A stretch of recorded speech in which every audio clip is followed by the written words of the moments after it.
Hello everyone. I don't know if I'm going to get feedback here. I need to close that.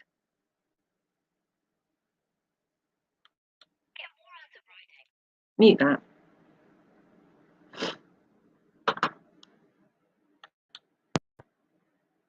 Hello everyone. Let me know who is here and who isn't. I can see 5 people waiting. Broadcast is live by the look of it.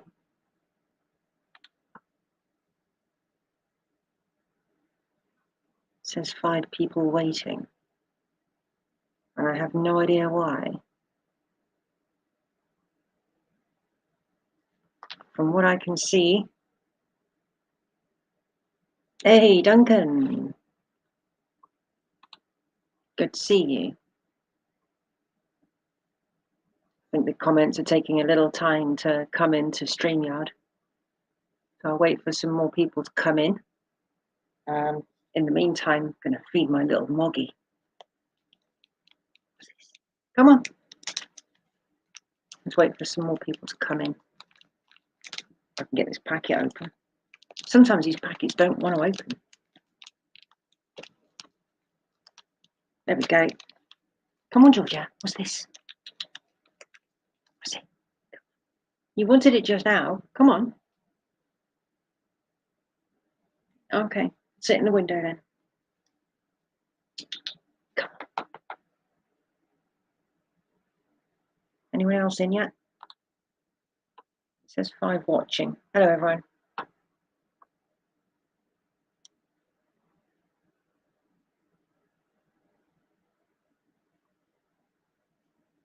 Okay.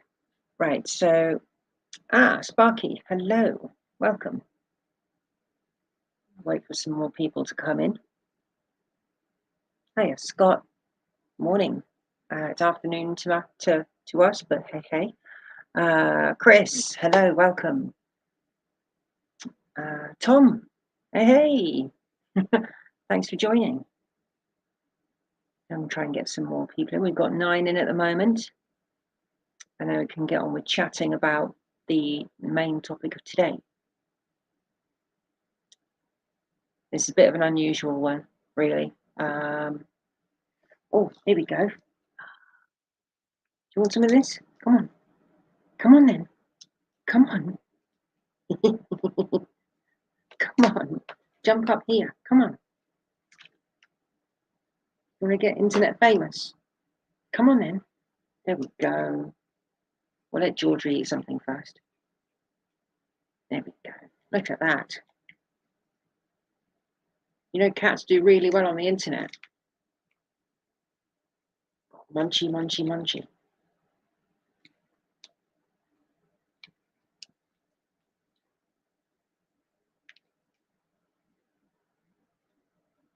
Oh, thank you, Chris.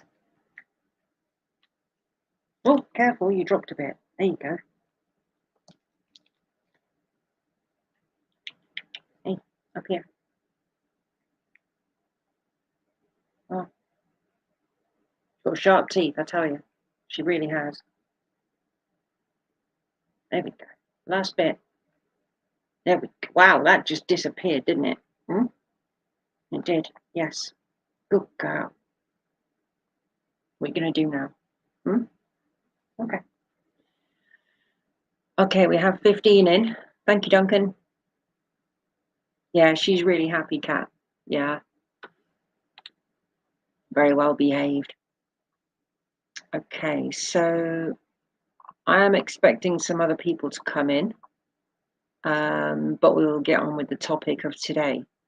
As you can see by the thumbnail, if you didn't notice it, it was a picture of a chap on a bike next to another motorbike, and then a picture of another bike. Well, not another bike, I don't think. I think it could be the same bike. She is Chris, very much so. Rich, she's picky. She won't eat chicken. Go figure. Yes, in the thumbnail, that is my friend Keith. Now, today is the anniversary of his death. So he died 10 years ago today in horrific circumstances, which I won't go into because it's not very nice.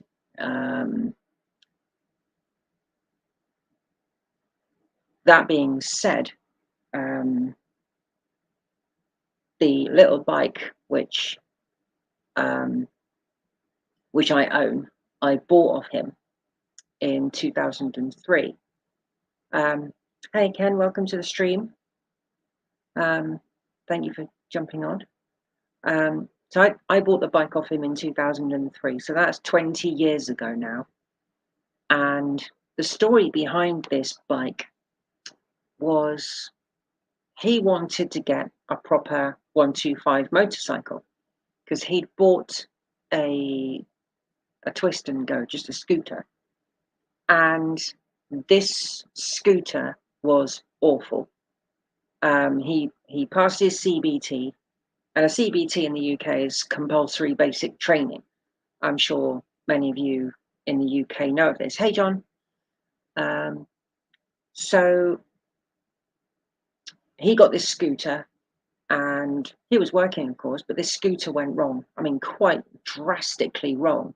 And there was something to do with, oh, very funny, Ken.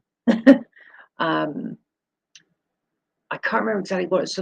Something went wrong with the hire purchase side of things, and he ended up having to fight it because the bike was faulty, and he tried to get his money back and everything. Anyway, long story short, he went to the local breakers yard, and there's a proper bike breakers, shall I say? It's a proper bike breakers yard, and he saw this bike and he bought it from the chap.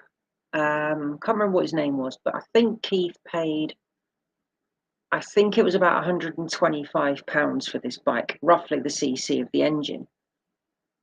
And the guy said to him, look, don't ride it because the piston has got a hole in it, or it was cracked or something. He says, you can't ride it, it won't work properly. So he decides to push it. Now, I don't live far from where we used to live. And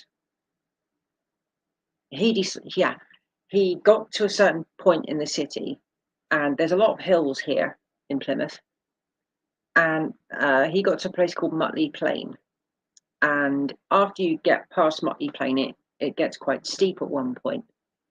So he thinks, oh, sod it, I'm just going to ride it. He got it running. I don't know how he did it with a cracked piston or a hole in the piston. I don't know how he did that, but he got it running. And he rode it about a mile and a half. How? I don't know. Just one of those things. And he got to the estate where we live. Hey, welcome, Gary. I think it's Gary. I always get confused with Project Man. I'm sure it's Gary. Anyway,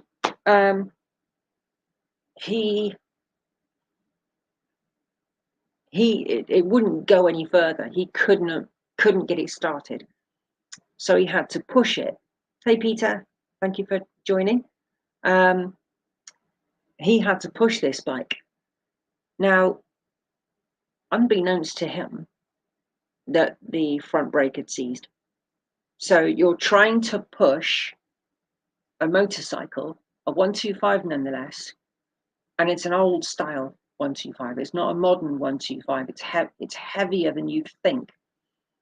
So pushing this bike, and I can't remember what time of year it was. I think it was fairly cold, and he got back with this bike, and he was exhausted.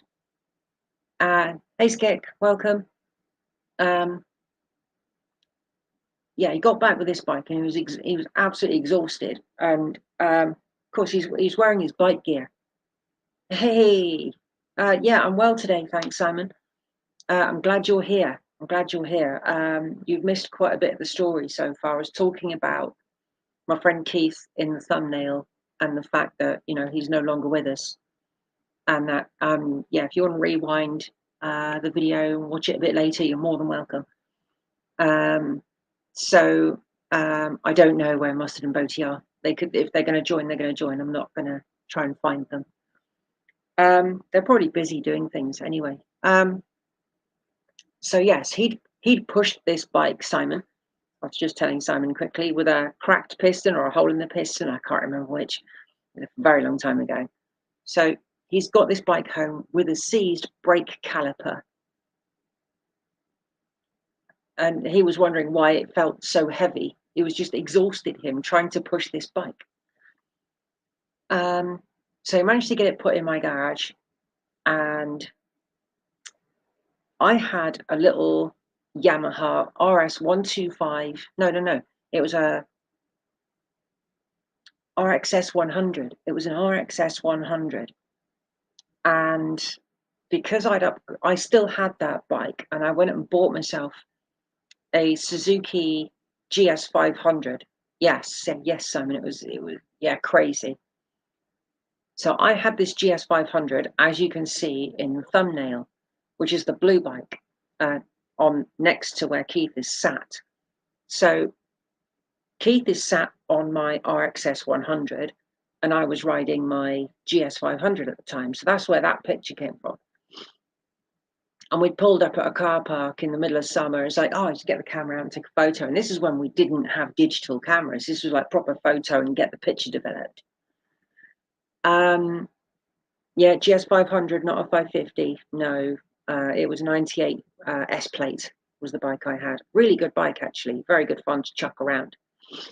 But this is bike chat. We're not talking cars today. Oh, wow. Oh, yes, I think I saw your videos, Gary, on that bike. So we're going to carry on with this story. So in 2002 to 2003, this bike he bought, or was it 2003? I think it was earlier than that. He had this bike for a long time, I'm sure, because I remember buying it off of him in 2003. Yet I remember passing my CBT later than him. Yes, I did. I passed my CBT later. He kept hold of the RS125 and he sold it to me. I couldn't get it running, so I put it in my garage. I couldn't get it working because I didn't know much about bikes at the time. Bill, not too bad today at all. I'm just reminiscing on the passing of my friend Keith 10 years ago today. So I'm just talking about his motorcycle and a few other bits and pieces regarding him, and my plan to get the RS125 up and running for Keith, because it was his bike. Even though I bought it off him, I've still got the receipt. Anyway, one day he was trying to get this thing running, and we lived in a tower block at the time, and he's got this bike out of the garage and he's trying to kick it over, literally with a kickstand. It's kickstart. It's not like kick it over and knock it over thing. He's trying to start this bike with a kickstart, and it would not start. It would not start. No matter what he did, he couldn't get this thing going. Hey, Jimmy, welcome. And he got so angry with it one day, he just threw it on the floor and just dumped it, and he left it there. And this is when he said to me, do you want it? And I said, well, how much do you want for it? And he goes, you can have it for 20 quid, £20. And it was like, yeah, I'll take it. So I took it off his hands. And recently, but only recently, because I moved nearly 5 years ago, I recently found the original logbook from him with my old address on it. So I've sent that off to the DVLA, Department of Vehicle Licensing Agency, something like that. I can't remember. So I kept hold of this bike in my garage, and when I got other bikes, the Suzuki, I got a big Yamaha 600, which I couldn't ride because it was just too tall. ended up selling that, the RXS 100. That ended up going the way of the Dodo. Then I got my first Kawasaki ZZR 600. That one went on. Then I got the second ZZR, which I'm working on now, which is now Project Pinky. So when I moved house, I brought the bikes with me, of course. I'm not going to leave them. And yeah, it's crazy really to think that it's 10 years since he passed. I'm about 5'6", something like that, Peter. I'm not very tall. I mean, I can sit on a ZZR 600 with no problem at all. Such a comfortable bike, and I can sit out on the bike with my feet flat on the ground. So that's a good thing. I think I can anyway. It's been a while. I might have to check that. You know, I'm getting older. As you get older, you get shorter.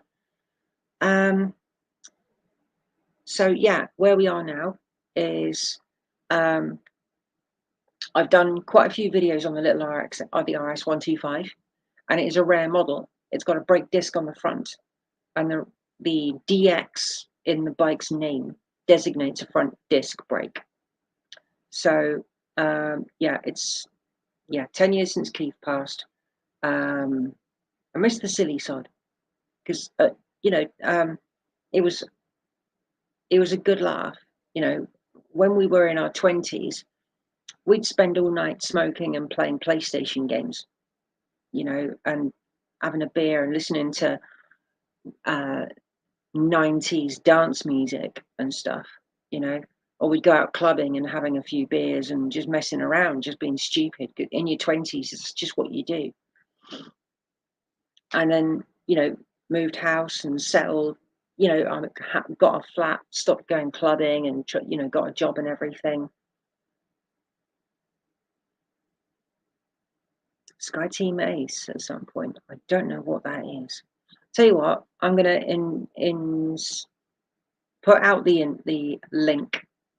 Simon, if you want to jump up, you're more than welcome. We can have a chat. Gary, if you want to, you're more than welcome to jump up and talk about the RXS 100 and just have a chat about bikes for a change, because I haven't done that in ages. So copy,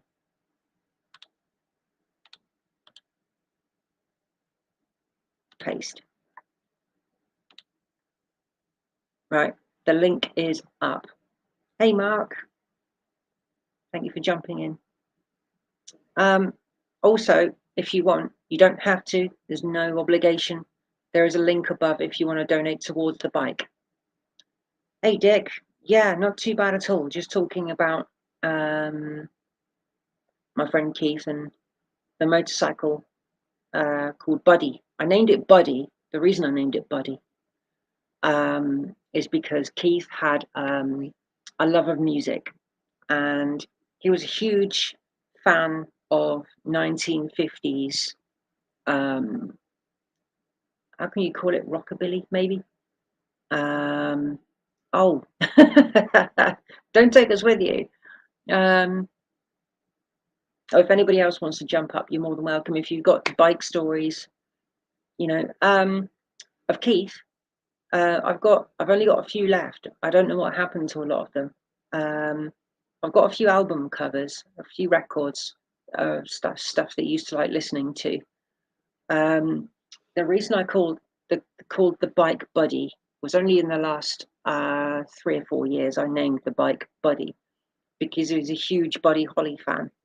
But it wasn't just Buddy Holly, it was Big Bopper, Richie Valens, and they all died in a plane crash, if you know your history about that. I think there might have been somebody else there as well, but he was also a Queen fan as well. He was a Aha from the 80s. And yeah, also like 90s dance music. So just for an example, really, we've got Queen, Sheer Heart Attack. Great album, really enjoy listening to this. And I always get my records on LP. I prefer LPs. The other one, this was one of his favourite albums. If anyone in the UK remembers these, You know, they were a very, very popular band. And this has got the Take On Me on it as well. So this is like their very first album. He loved this album to pieces. But as I said, I don't know if this I don't think this is an original recording. But Buddy Holly was his absolute favourite. It really was. And he used to refer to his mum. Which one was it? I can't remember now. It's not on this album, I don't think. No, it's not. There was one he used to, refer to his mum. Andy, I haven't seen you for ages. How are you doing? Um, so yeah, no, the link is up there if anyone wants to help donate towards getting the bike up and running. Oh, Scandal Days. I don't remember that one. I wasn't really into Aha.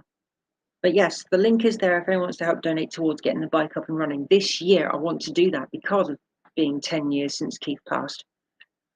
I think it's only fitting, really. I did manage to find a part. Where is it? There it is. For the bike. That way round.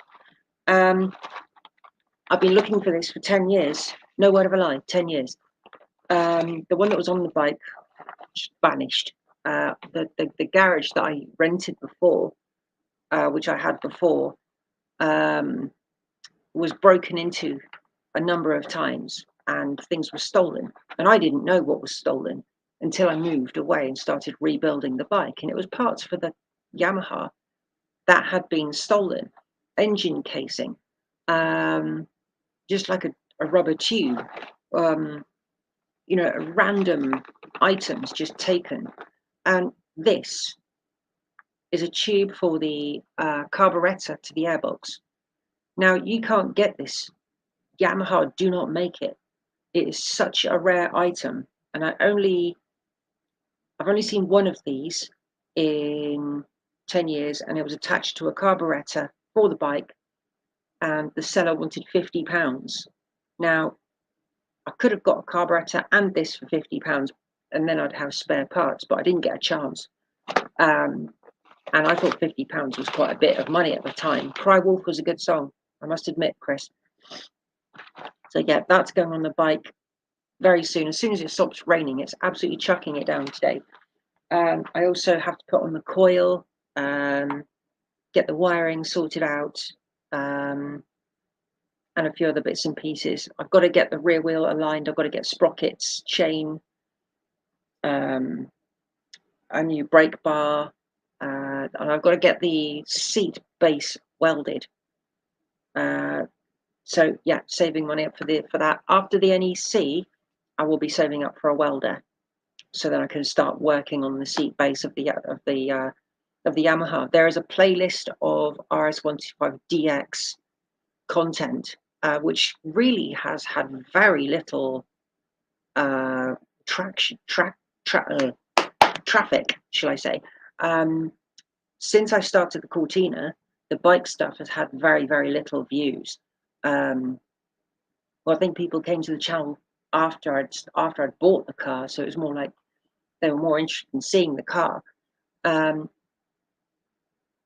So yeah, I need to get more content out for the bikes, and I hope people don't mind seeing that. But as this channel is hooked on classics, classic bikes, classic cars, if it's classic albums, music, I'll put out the link again if anybody else wants to jump up and chat. I don't mind who it is. There we go. So yeah, it's a bit of a tribute to Keith, really, and just to I'll play some music later, just to sort of like say like thanks for being here, because he was my best friend, and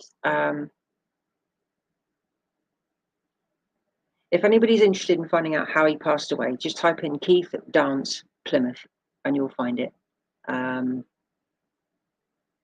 It was awful. The people who took his life they got 15 years each. and I don't know, they might be out on good behaviour now. I have no idea. So, I don't want to dwell on that. But yeah, if anybody would like to chat bikes, jump up, please. You're more than welcome. But one thing, the bike got resprayed. It was weird.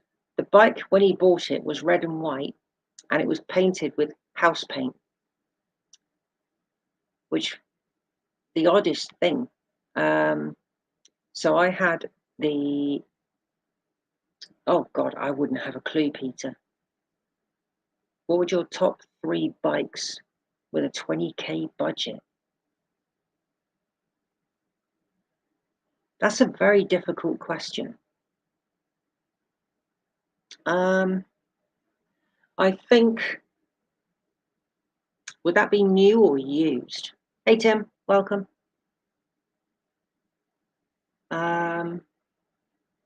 Because used bikes, you can get a lot of bikes for 20k. A kettle, skik. Used, okay. Well, apart from the ZZR 600, because I'm not getting rid of that bike. I'm not getting rid of Pinky. I need to get that sorted. That bike needs to get back on the road. GT 750. I never rode one of those. I think it might have been a bit too heavy for me.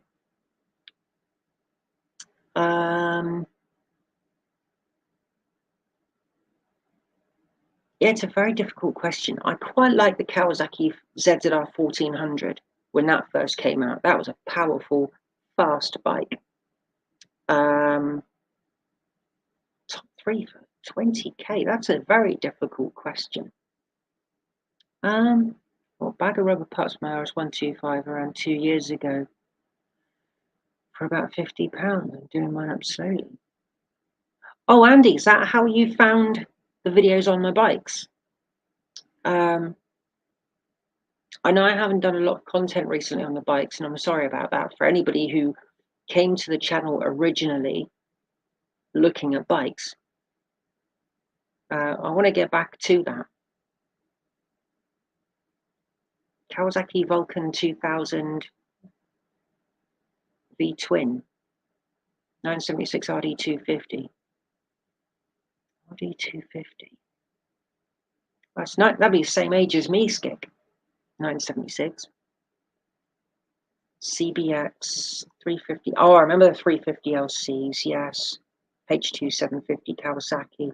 H2 750. Is that really weird angled like bike that they made a few years back? I'm sure it's a H2. Very stealthy looking thing. The bike I really wanted when I was younger, which Shoestring Shed has. I really wish he was here actually, Shoestring Shed. He's got a ZX10, Kawasaki ZX10. That was the bike I wanted when I was younger. That's street triple two-stroke. Triple two-stroke. I don't know. It's been so long since I've been in the bike environment. It really has. I don't like riding bikes where you sit up straight. I don't like those. I remember years ago I was on a Yamaha. Oh God, what was it called? It was a 750. It was a Yamaha 750, and you sat bolt upright, and I was on the back of the bike because I was pillion. And this was after I basically I couldn't ride anymore because 10 years, well, more than 10 years ago now, I got made redundant and I lost my bikes. I couldn't ride. Well, I didn't lose them. I just couldn't ride them anymore because I just didn't have any money. And I used to get a lift off a friend of mine now and again. And he gave me a lift on this bike, and he'd not long owned it. and I keep thinking G something, but it's not. It's a big chunky bike, but you basically sit up and beg style. It's not like where your legs go forward, your legs are like down as if you're sitting. But the muscles in my neck here, the guy, hi Tommy, he accelerated so hard that the muscles in my neck, I thought my neck was going to go. I really did. Whereas my ZZR, you're leaning forward on the bike, and that's my comfortable seating on a motorcycle. Unless I'm on a lower powered bike where I don't mind being like sat up straight, because if you're on a 125, you're not going to go to such extremes unless it's highly tuned. But a big 750 and accelerating so hard. But he was all right, obviously, of course, because he can hold on to the handlebars. I'm sat there on the back of this bike with my arms behind my back, bolt upright, trying to hold myself up, and just petrified that I'm going to go backwards off the back of the bike.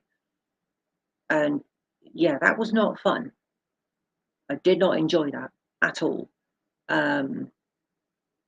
So yeah, of those of you who ride bikes, do you prefer, silly question, I know, but do you mind being a pillion? And what is it about being a pillion you do or don't like?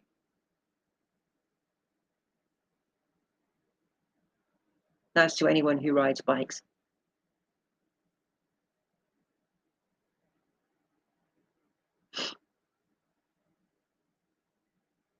As with saying about Keith, I remember one day his girlfriend rang me up and she said, look, can you come and get him and take him home because he's drunk? And yeah, he did unfortunately get suckered into that. And the problem is when you're riding a motorcycle, and this was I just got the ZZR off the first time I got the ZZR, and I was always told it's not a good idea to carry someone who's heavier than you. And Keith was at least 2 stone heavier than me. Oh, hello. Hi. Hello. Have you had a shower then? Yes, I have. I have underneath of MGB-ness myself. You de-smelled yourself. Exactly. No, I went to go and get Keith. He was drunk. Got him on the back of this bike, on my bike, and oh my god, he's 2 stone heavier than me, and he's drunk and he's wobbling all over the place. That's the last thing you need when you've got a pillion, somebody that can't stay still. Yeah. But when you're drunk, you've got no. Yeah. You've got no balance to stay still, have you? Yeah. So, luckily, I managed to get him home without coming a cropper. It was scary. It really was. And which bike were you on then? I was on the ZZR 600. Oh, right. Oh, so you went a 125 at least. Oh yeah, but I do remember though. I remember we went over to Cornwall. I can't remember exactly where we went. We went to like a little bike show or a car show. It was a very long time ago. And he was on the back of the bike, and it made the front so unstable and light. Did he start fishtailing down road as well? No, weirdly enough, it didn't. It's just like the front was just like, I'm trying to lean forward to put more weight on the front of the bike to keep it. It's crazy. And like, the thumbnail picture, because that was my RXS 100 at the time. I let him ride that, and I then, because I got my Suzuki GS 500, that blue bike. We went for a good old ride down into Cornwall, and we had a blast. We really did. We had a great time. We stopped at a few cafes and like had a cup of coffee and a smoke and everything. And it was just during the summer back at like 15 to 20 years ago, we could go out and have a laugh. Nowadays, you're worried about everything, Yeah. But no, the Suzuki GS 500 I had, the blue one. that one came from a learner school. I was And literally just about to say that I think I've ridden one of them, and the only time I've ridden one when I was a learner. So yeah, they're quite neutral handling though, aren't they? They're really easy to handle. oh god, yeah, you can throw it around quite easily. Oh yeah, Duncan, yeah, definitely a tank slapper, definitely. But no, this bike I bought it from the breaker's yard, because basically that's what would happen to it. To get into a breaker's yard and they'd strip the thing for bits. Right. But luckily I knew the guy who run the place at the time. And I said to him, how much do you want for the whole bike as it is? And I think I paid like 350 quid for it, if that. Yeah, yeah. And it had so many miles on it, it was crazy. I think it had about 45k on it. It was nuts. Yeah. For a bike, yeah. that's a lot. It Yeah, really yeah, is. yeah. Yeah, because like nowadays you see bikes for sale, and I mean the place that I got my latest one from, they were saying like, oh, it's got 14,000 on it, so it's got quite a high mileage. I'm thinking Yeah, that's not high. If you bought a car with 14k on it, you'd be good. Well, you'd be like over the moon, wouldn't you? exactly. Yeah, yeah. Well, the first thing I did with this bike, I got it home because it had to be delivered. Because at the time I couldn't ride it because my license wouldn't allow me to. Yeah. So I had it delivered home, and the first thing I did was I bought a new clutch for it, clutch plates, new set of clutch plates, and it instantly transformed the bike. Instantly transformed it, and it would go. It really would. But the weird thing was, shouldn't really admit this online, but is this a juicy secret that's coming out? You could say that. You could say that. Well, there was this little bike shop where I bought my very first bike, my little RXS 100. I paid £200 for that, and it was a really good little bike, but it had been storage for 2 years, so it was fairly well looked after. But I went back to this guy when I got the GS 500, and my license would only allow me to ride anything up to like 32 brake horsepower. So I went and seen him, because this bike would have put out a lot more than 32. Yeah, yeah.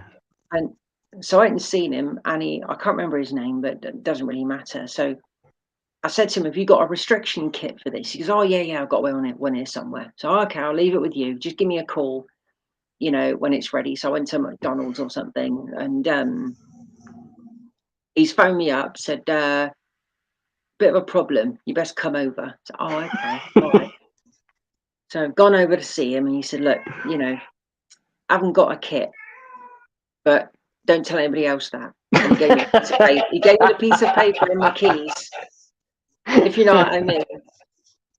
So I was always told, if you got pulled over and they check the engine, it's like, how are they going to check the engine? How are they going to know?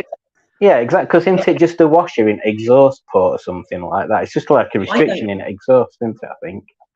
I don't really know. But he just gave me a piece of paper and said, shh, keep your mouth shut. So there you go. So I'm riding around a fully fledged 500 when I shouldn't have been. But yeah, that bike was fun. It really was. And I carried a friend on that bike, and he was heavier than Keith, and that was scary. That was scary. This other guy was like 14 stone. I was like 8. It's like it just didn't work. Yeah, that's going to cause some handling characteristics, isn't it? Yes, some characteristics you don't want. Yeah, but that's one thing I've never done. That I've never carried a pillion. Really? Apparently, I've sat on the back of a few bikes, and because I'm so light, the guy said, "Oh, don't even know you're there. Get up on me, yeah." But honestly, I can't wait to get back on 2 wheels. I miss it. I really do. I bet you do. How long is it since you were last riding? What, properly? Yeah.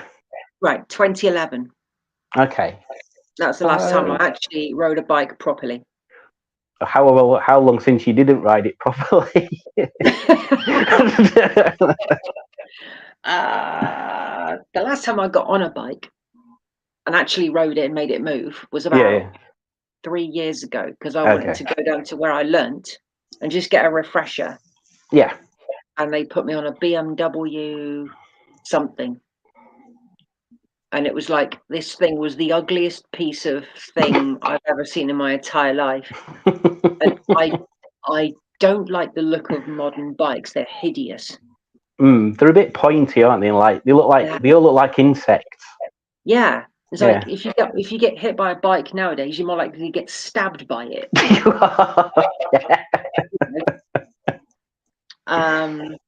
Yeah.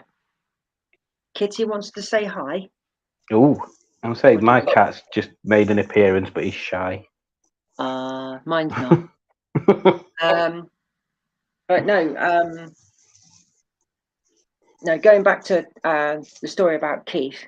Yeah, it's weird to think that it's been 10 years since he's gone. And yeah, to think that I've still got the bike he sold me. Yeah. And to document the rebuilding of that bike on my channel is important to me. And I don't know if other people will find it important, or I just hope they find it interesting what I've done to the bike. I mean, I've done things changing wheel bearings. I managed to order parts from the south of France that just like gold dust and really hard to find. And the amount of money I've spent already trying to get parts for it. Is it quite a rare thing then? I think on one of your videos you said it was like a rare model, didn't you? Very, very rare. I don't know how many there are because there's no documentation. Skick, my friend was called Keith Dance, as in Dance. There is, when he died, it was reported in the news, and it's still online now. You can find it. And yeah, it's a sad story. It really is a sad story that he got involved with people. It's awful when any of us get involved with the wrong people, because they can have a serious effect on us for years. You know, True. and I've been in a similar situation where I've become friends with people I really shouldn't have, but you don't see that. You just think, oh, they're okay, they're nice people. Yeah, you kind of give yourself that. You tell yourself that they're just misunderstood, don't you? Quite often. Yeah, you can do, definitely. And it's nowadays I keep myself to myself very much. When I was younger, I was very foolish. But I think we all get a bit foolish when we're young. Yeah. You know, we all do silly stuff. It's the confidence of youth. It is very much so, and I'm no longer young. But no, I'm going to get that bike sorted out. So after the NEC, get a welder and try and find parts for this bike. The annoying thing, which I will say about this bike, is that some of the parts you cannot get in the UK anymore. Going back about 10 years, maybe 15 at a push, you could get mud guards and such in the UK that were decent. Nowadays, the only stuff I can find online is mud guards from India. Right. You know, and you get it over here, and it as soon as it comes into the country, it rusts. You know, it's chrome plated, but it's so thin it just rusts immediately. Yeah, I know what you mean. Yeah. So if I was to get anything like that, I'd be like, right, let's go to the chroming centre. Straight away before it's even on anything. Yeah. Before it gets extra chrome on it to stop rusting. And then before you bolt it on the bike, paint the underside of the mudguard black. I was going to say, do you live near the coast as well? Sorry? Do you live near the coast as well? I do, yes. Yeah, so you've got all the salt air as well, haven't you? Yeah, I'm about 3 miles from the coast. Eek. Oh. Yeah. So yeah, that doesn't really help. But Andy, the welder is basically the wire feed is plastic, and it's rubbish. I did try to make a bracket to hold it all together, but it's a welder from the 90s. I know, if you keep maintaining stuff, it carries on working. But I would just like a brand new welder, a decent one at that. Skik, the 2 motorcycles are sawn, and the 2 cars are insured with the same company. Yes, Peter, it would be boring if we didn't have any regrets, definitely. That's a good point, that, from Peter. Yeah, it is. Like, to be honest, regrets are at least experiences at the end of the day. So exactly, we all learn from our mistakes. Unless you regretted not doing anything, in which case that's a non-experience. Yeah, I think, like somebody said to me earlier today, actually, I think we regret stuff we didn't do rather than things we did do. There's loads of stuff I regret not doing. I regret not learning to pass my driving test when I was younger.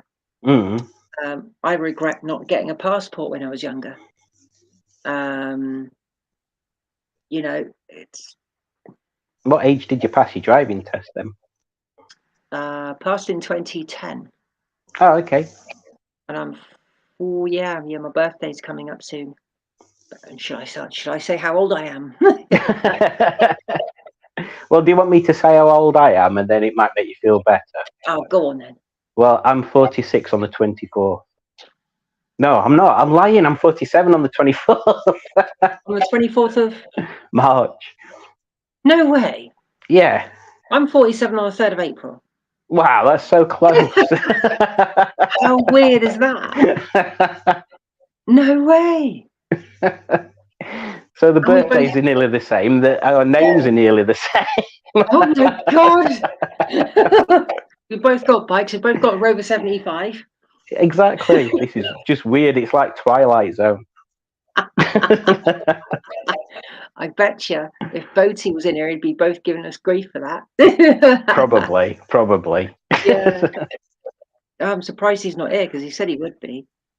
Did he? What day is it? It's Sunday, isn't it? Yeah. Does he work on a Sunday? Don't work on Sundays, does he? No, I don't think so. Because he said to us on the other night that, Formula One's on Sunday, isn't it? It's like, no, it's not. Oh yeah, I remember. Yeah, no, Ken, we're not siblings. Not as far as I'm aware. Maybe the birthdays are a bit too close to be siblings and not know about it. Yeah, but then again, my brother, his birthday was on the 7th of April.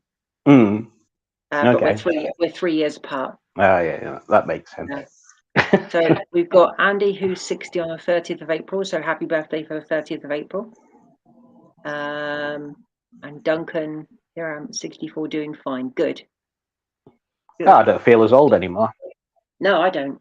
I sometimes ache a lot, I must admit. 58 and feeling it. I think most of us are on the higher end, to be honest with you. Mick, hi, welcome. So who's the youngest in the chat then? Who's the youngest in the chat? Oh, that's gonna be a depressing answer, isn't it? Whoever answers that, we're gonna be depressed. I don't think there's that many young people who watch my channel. It's all people who've matured a bit more, really. But then again, I'm not really that mature. Not in here anyway. I don't think you can be into motorbikes and be mature. I think they're mutually exclusive. Definitely not. CX500. I remember that name, but I can't think what brand it is.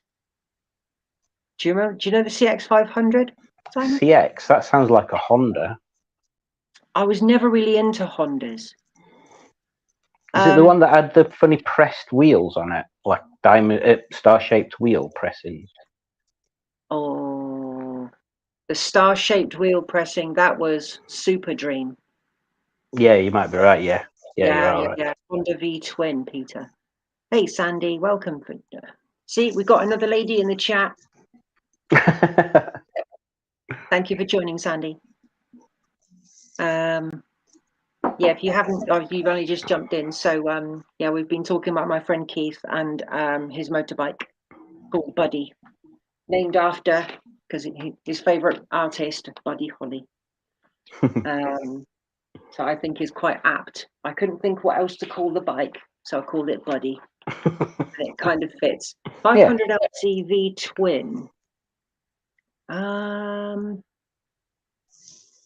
Dispatch rider's bike of choice. The Honda Super Dream was, yeah, but it was gutless. It was a 250 that was way too heavy for its own good. And the 400 Super Dream, they sell for silly money. They really do. Are they the 404s, the 400 Super Dreams? No. The 404 had 4 chrome exhaust pipes all coming out to one side of the bike. Yeah, and it looks amazing. It really does, especially if they're chromed. Yeah, I remember.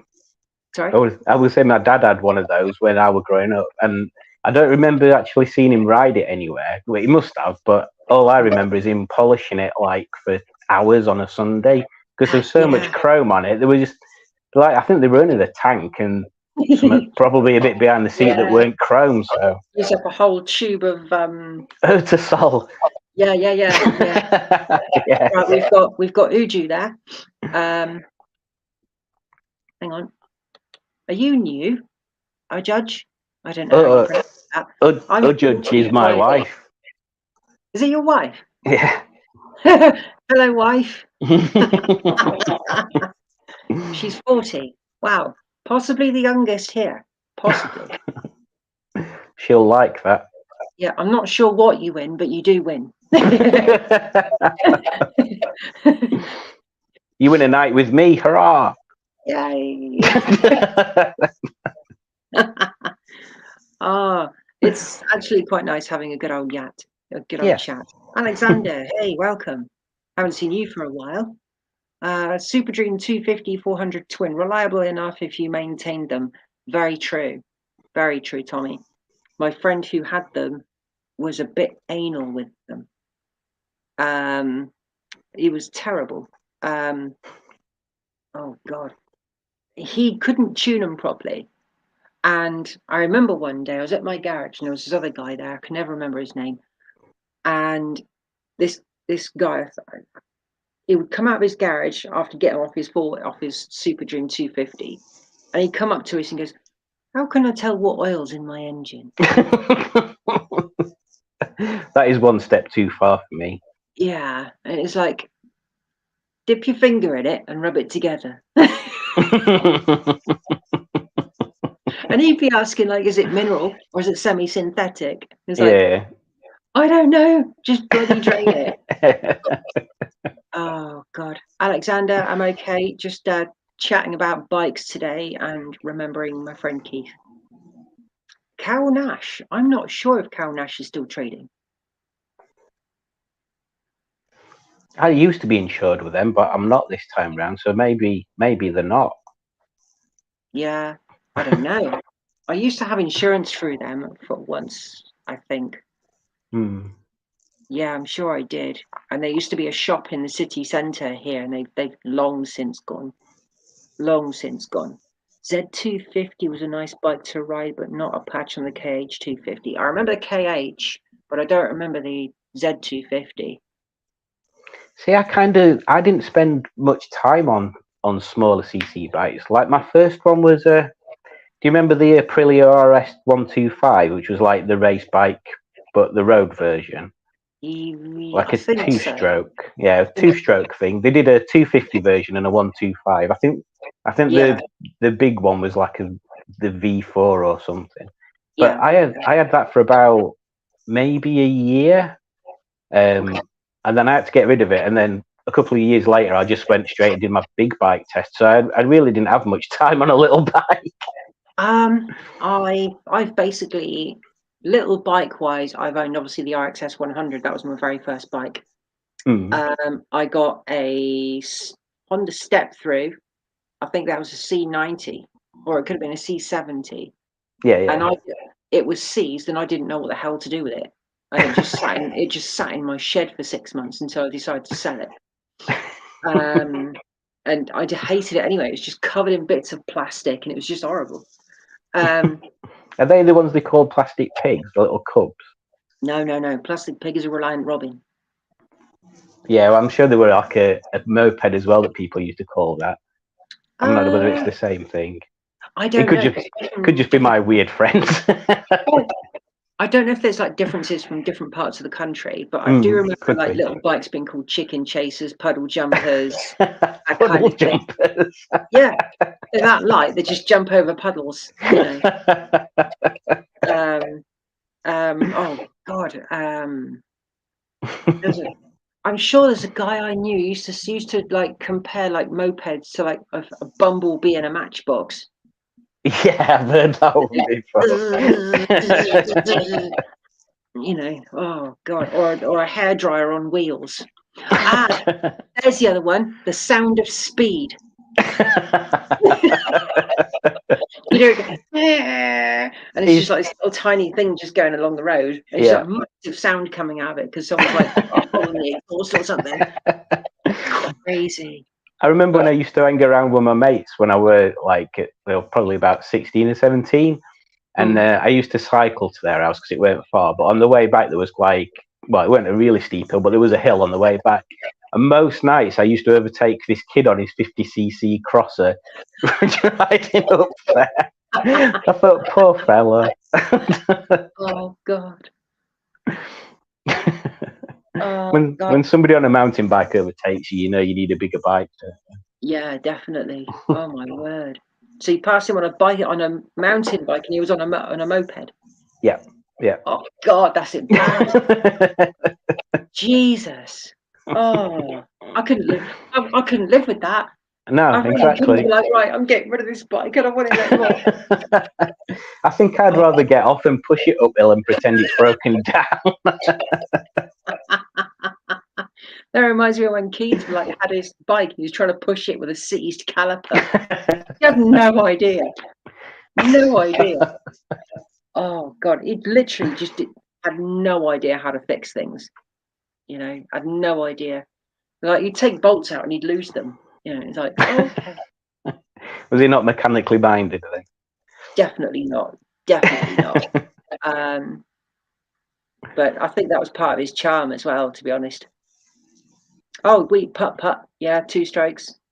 I noticed a comment earlier on the smell of 2-stroke oil. I miss that.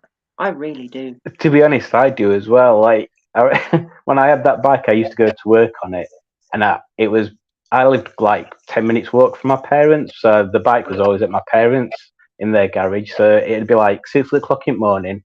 I'd have to walk up, quietly open garage door so I didn't wake anybody up, wheel the bike out, close the garage door again really quietly, get all my gear on, start the bike up, and it'd just be like, and there'd just be blue smoke everywhere. So it'd be noisy, it'd smell of oil everywhere. Oh, I'm sure it's carcinogenic, you know. Probably, well, yeah, definitely. I remember going to work. Anytime it were cold, you can just see yourself being followed by a blue cloud all the way, like one of the red arrows. No way! That's just reminded me of something I remember now. Have you ever heard of the Mega Ride? Nope. Oh God! Every year down here on Plymouth Hoe, they have the Mega Ride, and all the bikes, like all the local area, like Devon and Cornwall, and maybe even further afield. People come to the city and they all end up on Plymouth Hoe. And the Mega Ride comes down the A38 and it's like just thousands of bikes. And I got my little RXS 100 and I wanted to go on this run. So I rode down to the place where I learned how to ride, where I passed my CBT. And I'm sat there, I've got my polish out and everything. I'm cleaning the bike, you know. I've got my brand new crash helmet sat on the seat after I'd replaced the seat itself because that was all ripped. And I managed to get a replacement for it. And I was really proud of this bike. I loved it. And everyone started getting ready to go. And I got really excited, overly excited. So I'm on this bike and I'm in front of everyone. I've got to be at the front, you know. We've come out of the test centre and there's a massive roundabout and it leads up the A38 because we went up the A38, get to a big supermarket and come back down. and it's about 6 miles, 6 or 7 Okay. miles. So I've just nailed it up the slip road, and there's just big blue cloud covering everybody else.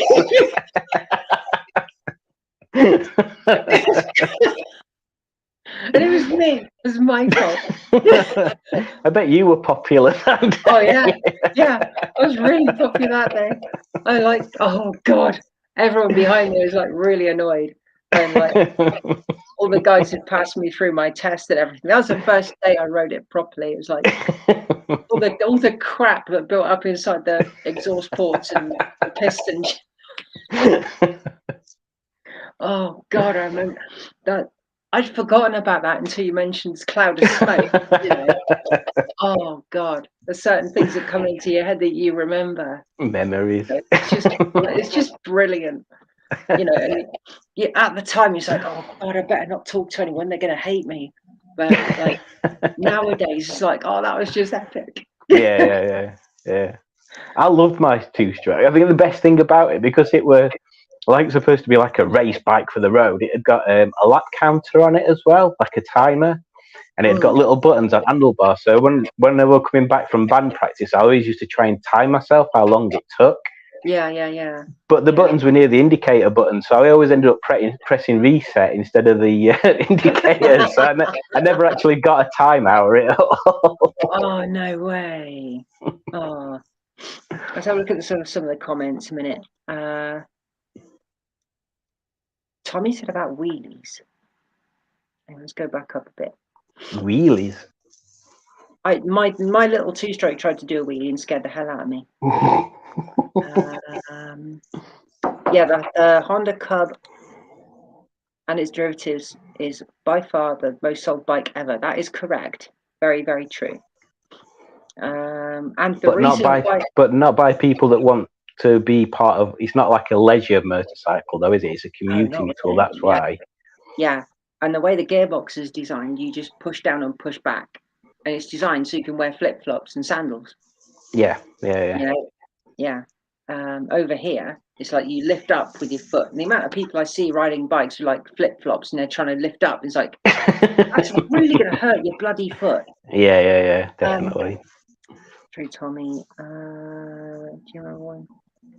How to do a wheelie on one? Oh God, that'd be scary. Alexander, two-stroke. They're fast enough for a learner rider if you don't like to go that fast. Depends on what two-stroke you get, because you can't. Some of them will go quite quickly. I suppose it depends how big you are as well. That is true. If you're a great big chunky person, you're not going to get very far. For me, I was on a little RXS 100, and I got the thing up to 70 miles an hour, and it was screaming. Honestly, it was screaming that much because I wanted to get to the speed limit, you know. And I was sick of being overtaken by people. I had to pull into a lay-by with some trucks because the bike was getting really hot. It's like air cooled, but you're going so quick, it's getting hotter than the air can cool. It's ridiculous. Back in the days where you had doable, attainable sort of dreams, like I want to be able to do the speed limits. I was in my early 20s. I've never really ridden before. It's like, this is fun. I want to go fast as I can. We used to put a bit of Castrol R or Shell R in the tank, which was as vegetable oil as opposed to mineral oil, which didn't smell as sweet. I never did that. I didn't know you could. No, I didn't either. No idea. I used to get two-stroke oil that, you know, the one that you mix in the petrol, that used to smell of fruit. Really? Yeah, I don't know where I got it from. I've never heard of that before. The oil I always bought, I used to go to my local Tesco when petrol was like 70p a litre. Yeah, that's a world away in itself. Just a bit. Yeah, and the two-stroke mixer oil, because you could buy that in a Tesco petrol station at that point. Yeah. And I'd always get Silcoline. I always bought Silcoline. Good brand.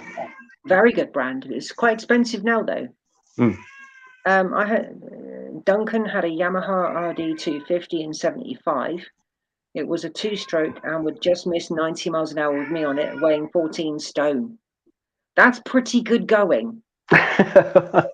So you reminded me, I used to work with this guy that was quite large, shall we say, and he had an RD 125, and he bought a 250 engine and did an engine swap on it. So in all the documents, it were 125, but a 250. It still didn't go very fast with him on it, even being a 250. So yeah, there we go. And then he later got himself a Fireblade, and I think he had it 2 months before someone rear-ended him. Oh dear. So he never rode again after that. Oh no, that sucks. That really sucks. He weren't injured, he just writ his bike off, basically. 975 RD, a pear-shaped tank. I didn't know that. Pear-shaped.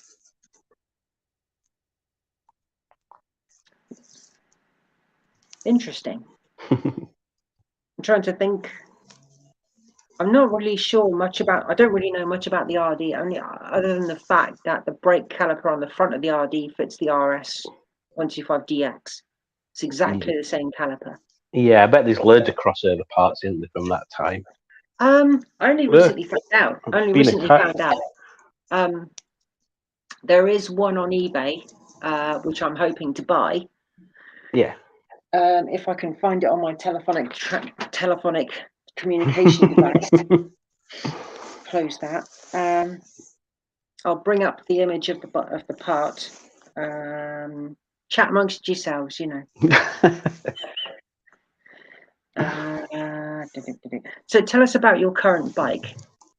My current bike is a 2012 CBR 600F. So yeah, it's what's the color? I think the color's Galaxy Black or something. So it's like black with multicolored flakes in it. Oh wow! Yeah, it's quite a nice looking thing. I didn't even know it was metallic until I took it out of the shop because under like indoor lights, it just looks gloss. So. But yeah, I've had that for about a year. Yeah, some bikes look different. There was a bike I remember a friend owning. It was what brand was it? It was an SR 125. I can't remember what brand it was, but from a distance it looked black. And when you get close up to the paint, you look at the paint and there was speckle in it. It was black, gold, and red. Wow. When you got really close to it, and when you looked up close, it was lovely. But you couldn't see from a distance.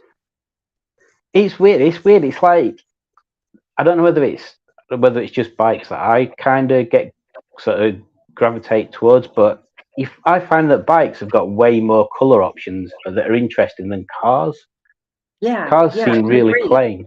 Yeah, like the amount of white and grey and black cars you see, and they're all just gloss. There's no or metallic. There's no like weird sparkles to them. Yeah. Mick, yes, Simon. The RD 250 was later than the 70. Later than 75, had a coffin-shaped tank and a top speed of 105. Blimey, for a 250, that's impressive. 76 RD was the first coffin-shaped tank. SR is Yamaha. That's the one. The SR was awful. Didn't like it. It was a horrible riding bike. Mother's calling, and I cancel that. Well, I'll have to jump off anyway because I've got like 3% battery left. Oh no. Am I not going to find it? RD 250. Brake caliper. It's not there. It's on my list on the laptop. Yeah. Ping it on the Facebooks. Yeah. I should bung it up there. So Mother's calling again. I'll let it ring out because she'll probably ring my landline in a minute. I guarantee it. Parents. So, but actually, because we've been on for how long have we been on for now? Over an hour. What I'll do is I'll end it shortly because it sounds like Mother's trying to get hold of me. But yes. today. Well, I'll bid you goodbye now then before my camera just turns off and it looks like I'm being rude. All right. Thanks for joining, Simon. No worries. Catch you later. Ta-ra. See you. Bye-bye. Yes. So yeah, thanks for Simon for jumping up and having a chat. Yeah, so today really is just to, shout out for Keith and my little Yamaha, or his little Yamaha. I still call it his, even though it's actually mine. But I think that's just because, like, if you've owned something of somebody's and it's got sentimentality to it, it kind of still is kind of theirs in a way. I don't know if anyone else has had that kind of situation where they own something that somebody else has owned and they're no longer with us.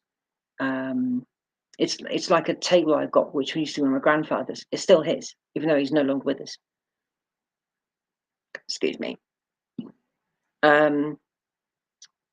So yeah, from now on, I'm going to try and get some more content about the bike. Thank you, Andy. I'm looking forward to working on the bike again. As I say, once I come back from the NEC, there are certain things I'm going to get for the bike immediately, and that will be a chain and sprocket set, and I will film that. It hasn't had a sprocket on the bike for years. I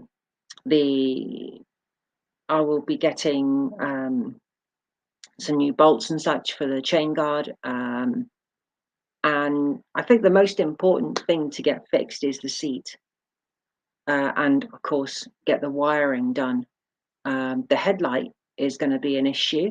I may have to go for a non-standard headlight, just so to get it on the road and get it legal and running. I need to get a set of forks for it as well, because the forks on it are heavily corroded. So I will keep an eye out for parts. Yeah.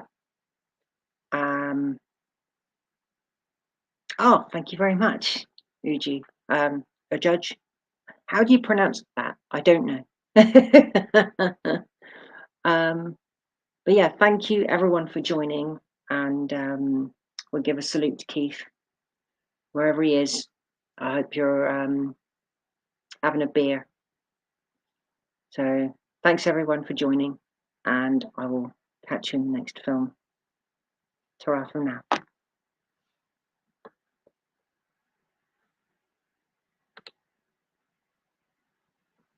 Ta-ta, guys.